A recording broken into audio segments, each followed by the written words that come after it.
fought against poverty, he fought for women's rights, he popularized the plight of untouchables. We in Fiji, amongst Indian people, hardly hear about the caste system anymore. But of course in India, the caste system was a terrible curse, where the untouchables could not go and drink at the same well, they could not, enjoy the rights of other people and all that.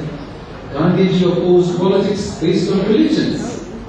He hated it when religions were used for bad political purposes. He was disappointed at the Hindu-Muslim conflict. And when India achieved independence and partition took place between India and Pakistan, millions of people lost their lives.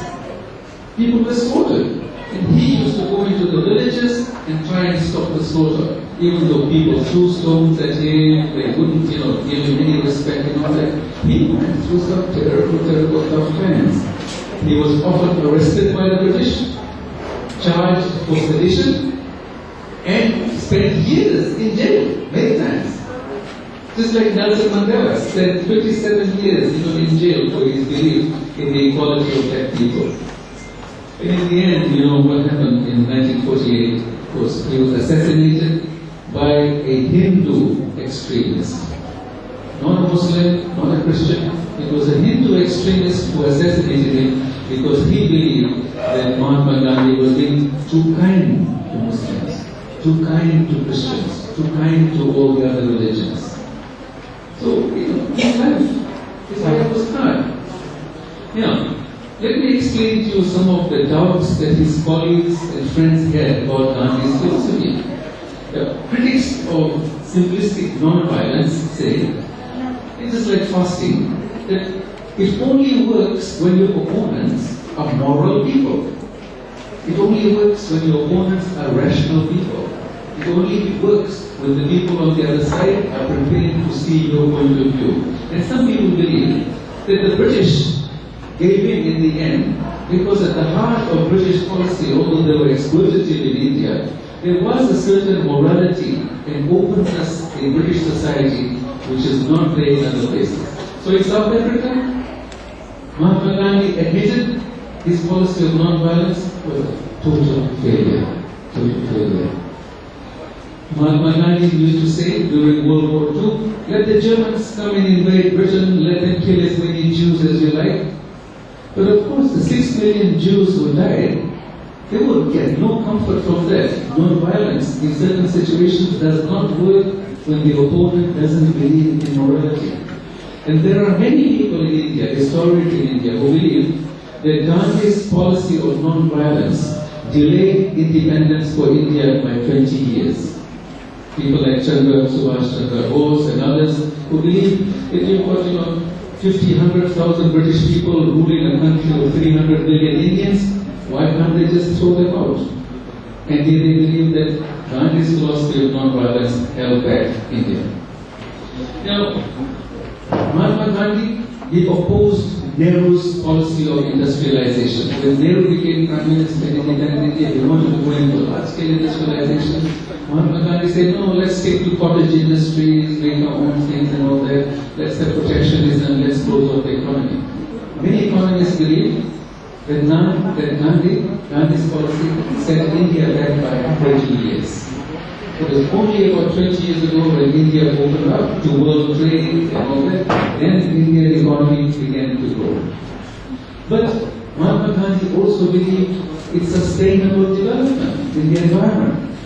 Today if you look at developments in the industrialized countries, yes, they've got high GDP, they've got high income. You look at China, you look at India, they're really going ahead like jetliners, but they're also destroying the environment. And Mahatma Gandhi believed that you can have development, but please, it must be done in a sustainable manner with the environment intact. You do not eat up all your natural resources. You must think about your future generations. Now, as an economist, I believe that even though some economists might think that Gandhi's views set India back, I believe that in 50 years' time, 100 years' time, when sustainability of economic policy is the most important criterion, then Gandhiji's views will come back again. And Gandhiji, of course, is a hero to all environmentalists throughout the world today, because he believed in not destroying the environment in the pursuit of wealth and income. So it's a very complicated story. Gandhiji believed in the equality of religions, but there were many Indian political leaders who wanted Muslims ejected from India because of the business competition, the business interests. They thought, get rid of Muslims from India and you'll get rid of some of those people who are competing with us. So there were a lot of Indian leaders who opposed Gandhiji. While Gandhiji tried to protect poor workers, there were many industrialists who opposed it. They wanted low wages.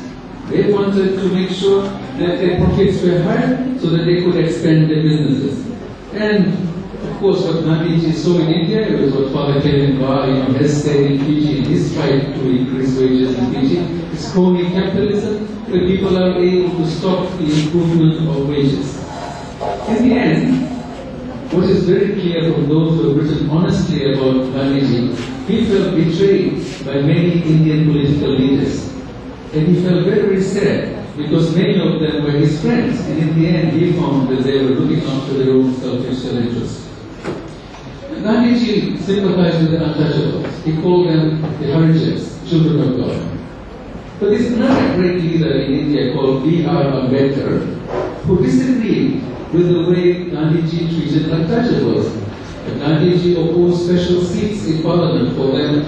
And B.R. Ambedkar is an incredibly famous person in India who has got numerous universities named after him. He became a leader of the untouchables. So it wasn't all that simple.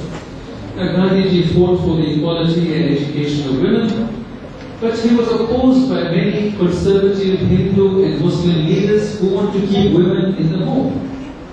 And unfortunately, leaders are not always perfect, because those who knew Gandhiji also wrote that he was quite often not very fair to the women in his own family.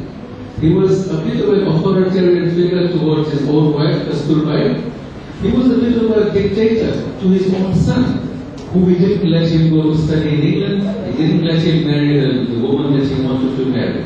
So, very interesting, that leaders can hold certain views, but sometimes they may not apply them totally in their own lives. And we must understand this, that our leaders are also human beings like us. None of us are perfect, and I hate the day when somebody starts telling the world what my faults are in this universe. My wife knows it all. This is one of the wife is sitting here at home.